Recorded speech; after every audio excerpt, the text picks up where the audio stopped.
Hi hello ನಮಸ್ತೆ welcome to our YouTube channel. ಯಾರೆಲ್ಲ ನನ್ನ ಚಾನಲ್ನ ಹೊಸದಾಗಿ ನೋಡ್ತಿದ್ದೀರಾ ಪ್ಲೀಸ್ ಸಬ್ಸ್ಕ್ರೈಬ್ ಆಗಿ ಹಾಗೂ ಬೆಲ್ ಐಕನ್ನ ಕ್ಲಿಕ್ ಮಾಡಿ. ಇವತ್ತಿನ ವಿಡಿಯೋದಲ್ಲಿ ಬೇಳೆಕಟ್ಟು ಸಿಂಪಲ್ಲಾಗಿ ಮಾಡೋದು ಹೇಗೆ ಅಂತ ನೋಡ್ಕೊಂಬರೋಣ. ಮೊದಲಿಗೆ ಒಂದು ಟೊಮೊಟೊ ಹೆಚ್ಚಿದ್ದೀನಿ, 5ರಿಂದ 6 ಒಣಮೆಣಸಿನ್ಕಾಯಿ, ಖಾರಕ್ಕೆ ಎಷ್ಟು ಬೇಕೋ ಅಷ್ಟು ನೋಡಿ ಅಳತೆಯಲ್ಲಿ ತೊಗೊಳ್ಳಿ. ಹಾಗೆ ಅರ್ಧ ಕಪ್ ಈರುಳ್ಳಿ, ಚಿಕ್ಕದಾಗಿ ಹೆಚ್ಚಿರೋ ಈರುಳ್ಳಿ, 1 ಟೇಬಲ್ ಸ್ಪೂನ್ ಅಷ್ಟು ಜೀರಿಗೆ, ಅದನ್ನು ಪೌಡ್ರ್ ಮಾಡ್ಕೋಬೇಕು, ಇಲ್ಲ ಜಜ್ಜಿ ಏನಾದರೂ ಕುಟ್ಕೊಬೇಕು. ಮತ್ತು ಕರಿಬೇವು, ಜಜ್ಜಿರೋವಂಥ ಬೆಳ್ಳುಳ್ಳಿ ಜಾಸ್ತಿ ಇದ್ದಷ್ಟು ಟೇಸ್ಟ್ ಇರುತ್ತೆ, ಬೆಳ್ಳುಳ್ಳಿ ಜೀರಿಗೆ ಜಾಸ್ತಿ ಇದ್ದಷ್ಟು ಈ ಸಾಂಬಾರು ಟೇಸ್ಟ್ ಇರುತ್ತೆ. ಸಾಸಿವೆ, ಸ್ವಲ್ಪ ಹುಣಸೆಹಣ್ಣು, ಕಾಯಿ ಮತ್ತು ಉಪ್ಪು ರುಚಿಗೆ ಎಷ್ಟು ಬೇಕು. ಇಲ್ಲಿ ಮತ್ತು ಒಂದು ಕುಕ್ಕರಿಗೆ ಸ್ವಲ್ಪ ತೊಗರಿಬೇಳೆನ ವಾಶ್ ಮಾಡ್ಕೊಂಡು ಒಂದು ಅರ್ಧ ಲೋಟ ಇಲ್ಲ 2 ಲೋಟ ನೀರು ಹಾಕ್ಕೊಂಡು 3ರಿಂದ 4 ವಿಷಲ್ ಕೂಗಿಸ್ಕೋಬೇಕು.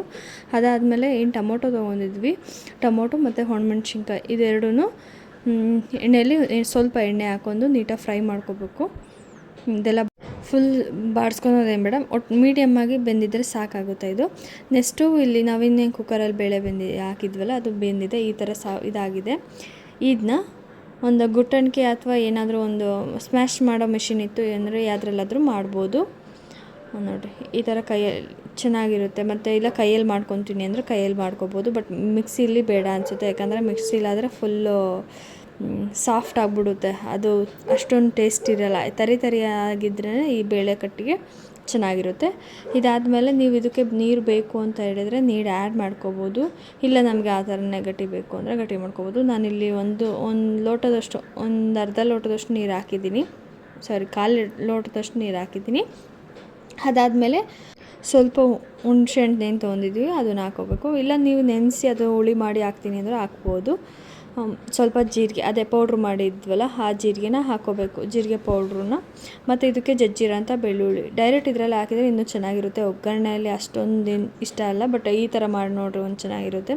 ಮತ್ತು ಇನ್ನೊಂದು ಒಣಮೆಣ್ಸಿನ್ಕಾಯಿ, ಟೊಮೊಟೊ ಇಲ್ಲಿ ಫ್ರೈ ಮಾಡ್ಕೊಂಡಿದ್ವು ಅದನ್ನು ಈ ಬೇಳೆ ಕಟ್ಟೊಳಗೆ ಹಾಕ್ಕೋಬೇಕು. ಹಾಕ್ಕೊಂಡು ಕೈಯಿಂದ ನೀಟಾಗಿ ಕಲಿಸ್ಕೋಬೇಕು. ಅದೆಲ್ಲ ಮಿಕ್ಸ್ ಹುಣಸೆಹಣ್ಣು ಮತ್ತು ಒಣಮೆಣ್ಸಿನ್ಕಾಯಿ, ಟೊಮೊಟೊ ಅವೆಲ್ಲ ಮೂರೂ ಆ ಕಟ್ಟೊಳಗೆ ರಸ ಬಿಡ್ಕೊಳೋದನ್ನು ಇದು ಕ್ಲೀನಾಗಿ ಮಾಡ್ಕೊಂಡ್ರೆ ಮುಗೀತು. ಅದಾದಮೇಲೆ ಒಗ್ಗರಣೆಗೆ ಇದಕ್ಕೆ ರೆಡಿ ಮಾಡ್ಕೋಬೇಕು. ಸ್ವಲ್ಪ ಎಣ್ಣೆ, ಸಾಸಿವೆ, ಕರಿಬೇವು, ಏನು ಹೆಚ್ಚಿರೋ ಅಂಥ ಈರುಳ್ಳಿ ಅದನ್ನಷ್ಟು ಫ್ರೈ ಮಾಡ್ಕೋಬೇಕು. ಸ್ವಲ್ಪ ಕಲರ್ ಚೇಂಜ್ ಆಗೋವರೆಗೂ ಬಾಡಿಸ್ಕೊಂಡು ಇನ್ನೊಂದು ಸೈಡ್ ನಾವೇನು ಬೇಳೆ ಕಟ್ಟಿದೆಯಲ್ಲೋ ಅದನ್ನು ಸ್ಟವಲ್ಲಿಟ್ಟು ಲೋ ಫ್ಲೇಮಲ್ಲಿಟ್ಟು ಒಂದು ಸ್ವಲ್ಪ ಕುದಿ ಬರೋ ತನಕ ಕುದಿಸ್ಬೇಕು. ಒಗ್ಗರಣೆ ಮಿಶ್ರಣನ ಡೈರೆಕ್ಟಾಗಿ ಇದರಲ್ಲಿ ಹಾಕಬೇಕು. ಹಾಕಿ ಸಾಕು, ಜಾಸ್ತಿ ಏನೂ ಇಲ್ಲ, ಒಂದು 5ರಿಂದ 6 ನಿಮಿಷ ಹೈ ಫ್ಲೇಮಲ್ಲಿಟ್ಟು ಚೆನ್ನಾಗಿ ಕುದಿ ಬಂದರೆ ಸಾಕಾಗುತ್ತೆ. ನೋಡಿ, ಇದಕ್ಕೆ ನಾವು ಯಾವುದೇ ಮಸಾಲೆ ಪದಾರ್ಥ, ಸಾಂಬಾರು ಪೌಡ್ರು, ಖಾರದ ಪೌಡ್ರು ಏನೂ ಬಳಸ್ತಾ ಇಲ್ಲ, ನ್ಯಾಚುರಲ್ಲಾಗಿ ಸ್ವಲ್ಪ ಇಂಗ್ರೀಡಿಯೆಂಟ್ಸ್ ಹಾಕಿ ಮಾಡ್ತಿರೋದು. ಇದಕ್ಕೆ ಒಂದು ಸ್ವಲ್ಪ ತೆಂಗಿನಕಾಯಿ, ರುಚಿಗೆ ಎಷ್ಟು ಬೇಕು ಉಪ್ಪು ಅದು ಹಾಕಿ ಸಾಂಬಾರು ಆಯಿತು ಅಂತಲೇ. ಆರೋಗ್ಯಕ್ಕೆ ತುಂಬ ಒಳ್ಳೆಯದು, ಇದರಲ್ಲೇನು ಜಾಸ್ತಿ ಮಸಾಲೆ ಪದಾರ್ಥನೂ ಇಲ್ಲ, ಏನೂ ಇಲ್ಲ. ಹಾಗಾಗಿ ತುಂಬ ಸಿಂಪಲಾಗಿದೆ, ಟೇಸ್ಟಿಯಾಗಿರುತ್ತೆ, ತುಂಬ ಟೇಸ್ಟಿಯಾಗಿರುತ್ತೆ.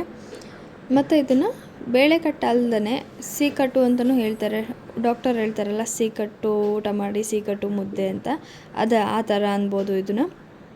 ಈ ಬೇಳೆಕಟ್ಟು ಸಾರು ನಿಮಗೆ ಇಷ್ಟ ಆಯಿತು ಅಂದರೆ ವಿಡಿಯೋನ ಲೈಕ್ ಮಾಡಿ, ಶೇರ್ ಮಾಡಿ, ಕಮೆಂಟ್ಸ್ ಮಾಡಿ, ಹಾಗೆ ಸಬ್ಸ್ಕ್ರೈಬ್ ಆಗಿ.